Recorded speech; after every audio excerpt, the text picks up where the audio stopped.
आज हम बात करेंगे 9वीं की मैथ है, चैप्टर नंबर 3 है। आज हम बात करेंगे 9वीं की मैथ है, ठीक है। चैप्टर नंबर 3 है, एक्सरसाइज 3.3 का क्वेश्चन नंबर 4 है न्यू बुक का। अब हम सोल्व करने जा रहे हैं क्वेश्चन नंबर 4। गिवन डैट, उसने फंक्शन दे दिया हमें F of X is equal to A X plus B plus 1 where A and B are constant numbers.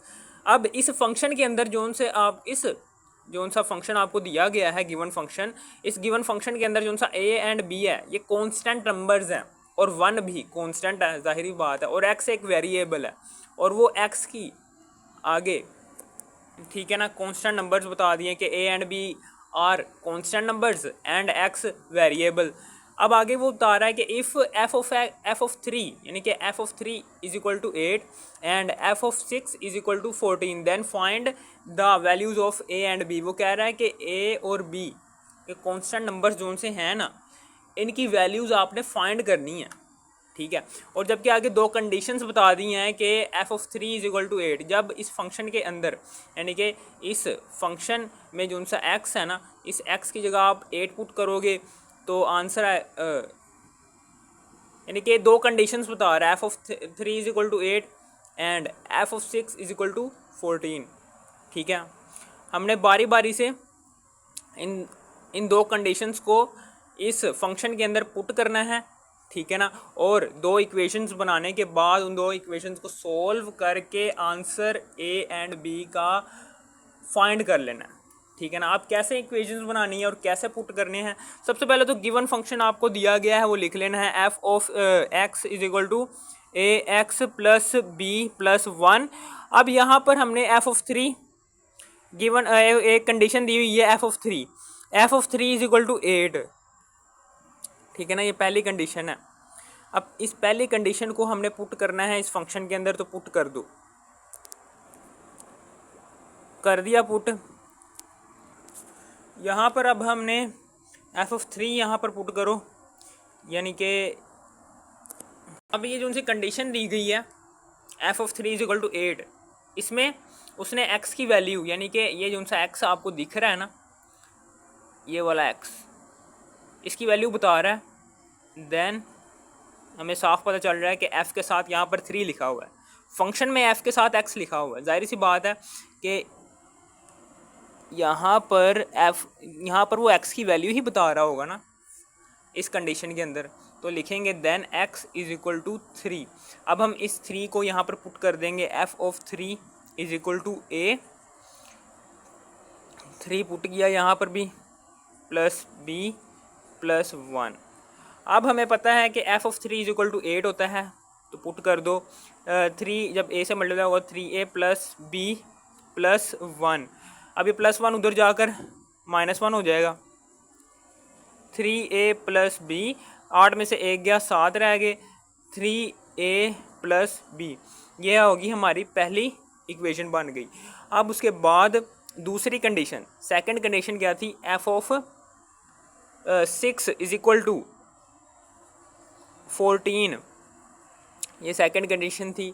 Then हमें पता है कि इस सेकंड कंडीशन के अंदर जो सी f के साथ ये 6 लिखा हुआ है, ये x की वैल्यू है फंक्शन के अंदर, ठीक है ना, तो then x is equal to 6। अब x इज इक्वल टू 6 इस गिवन फंक्शन के अंदर पुट कर दो, f 6 पुट कर दिया हमने, फिर a यहाँ पर भी 6 पुट किया, फिर प्लस, फिर b प्लस, फिर 1, फिर उसके बाद यहाँ पर f of 6 is equal to 6a, 6 जब a से मल्टीप्लाई होगा 6a प्लस b प्लस 1। हमें पता है कि f of 6 is equal to 14 है, तो 14 पुट किया, 6a प्लस b प्लस 1।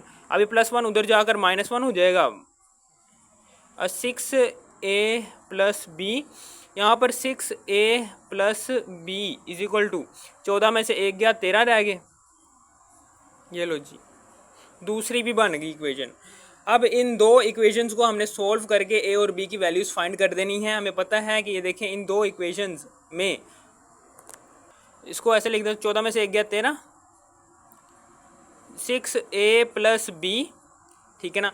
अब इन दो इक्वेशंस को सोल्व कैसे करेंगे, अब इन दो इक्वेशंस को सोल्व कैसे करेंगे, हमें पता है यहाँ पर भी प्लस का साइन आपको दिख रहा होगा बी के साथ, और यहाँ पर भी बी के साथ प्लस का साइन दिख रहा होगा। हम इन दो इक्वेशंस को माइनस कर देंगे। जब माइनस करते हैं तो साइंस चेंज हो जाते हैं, जिसकी वजह से बी और बी कैंसिल हो जाएंगे और पीछे एक वेरिएबल रह जाएगा ए, और हम ए की वैल्यू निकाल लेंगे। कैसे निकालेंगे अभी हम पता चले।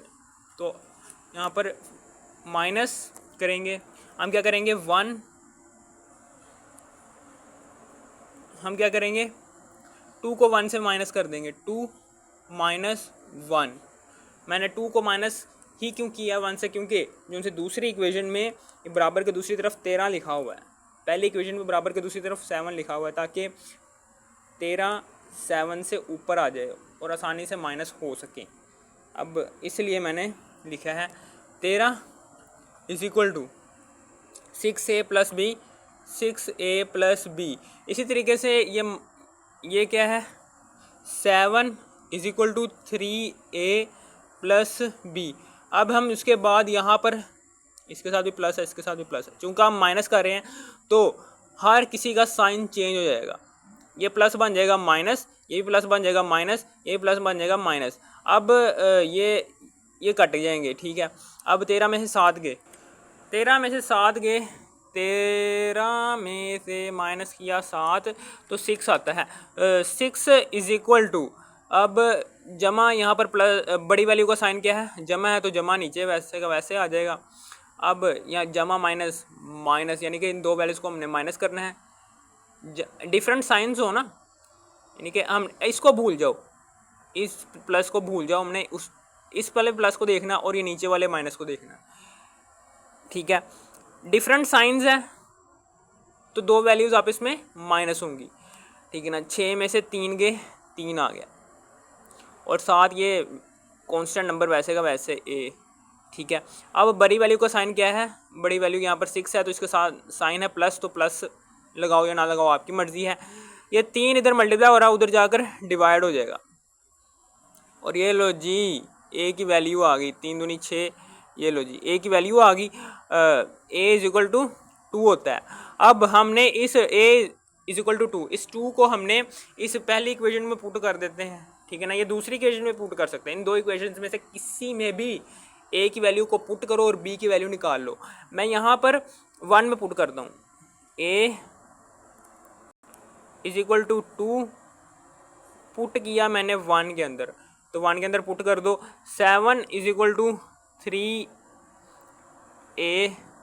प्लस बी, तो 7 3a क्या 2 है, पुट करो 2 फिर प्लस फिर b।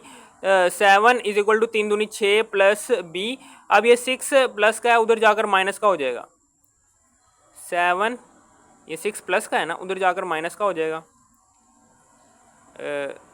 यार आपको समझ नहीं आएगी। 7 प्लस का 6 है, उधर जाकर माइनस का 6 हो जाएगा, इज इक्वल टू बी। अब ये b है इज इक्वल टू b की वैल्यू आ गई है, 7 में से माइनस किया 6, तो 1 आ गया। अब आंसर को आपने चेक भी कर सकते हैं। कैसे चेक कर सकते हैं, ये आंसर को आप चेक भी कर सकते हैं। किस तरह से चेक कर सकते हैं, ये देखें, ऐसे चेक कर सकते हैं। फॉर एग्जांपल ये देखें, ये बराबर की वैल्यूज़ है ना, ये पहली इक्वेशन के अंदर हमने ये कांस्टेंट नंबर्स की जगह ना उनकी वैल्यूज़ पुट कर दो। ये देखो 3 है, ए की वैल्यू क्या है 2 है, फिर इस इक्वेशन के अंदर 3a के बाद आ रहा है प्लस, तो प्लस लगाओ, और b की वैल्यू क्या है 1 है, तो इन आंसर निकालो। 7 आ रहा है, तो बराबर के दूसरी तरफ भी 7 है। इसका मतलब क्या है, ये जो उनसे दो आंसर्स हैं a और b के, ये इस इक्वेशन को यानी कि इक्वल कर रहे हैं, यानी कि राइट हैंड साइड इक्वल कर रहे हैं लेफ्ट हैंड साइड के, यानी कि हमारे ये a और b के आंसर सही हैं। इसी तरीके से यहाँ पर भी आप पुट कर सकते हो, यहाँ पर भी पुट करके देख सकते हो। 6 दूसरी इक्वेशन में भी 6 लिखो। पहले a की वैल्यू क्या है हमारे पास, a की वैल्यू है जी 2 है। इसी तरीके से प्लस लगाओ, और b की वैल्यू क्या है जी 1। अब यहाँ पर 13 आ रहा है, तो तो बराबर के दूसरी तरफ भी 13 ही होना चाहिए, 13 है। इसका मतलब क्या है कि हमारे ए और बी के आंसर्स दोनों इक्वेशन की कंडीशंस को सोल्व करें, यानी कि लेफ्ट हैंड साइड इक्वल रखने हैं राइट हैंड साइड के। इसका मतलब क्या है कि हमारे आंसर सही हैं, ठीक है।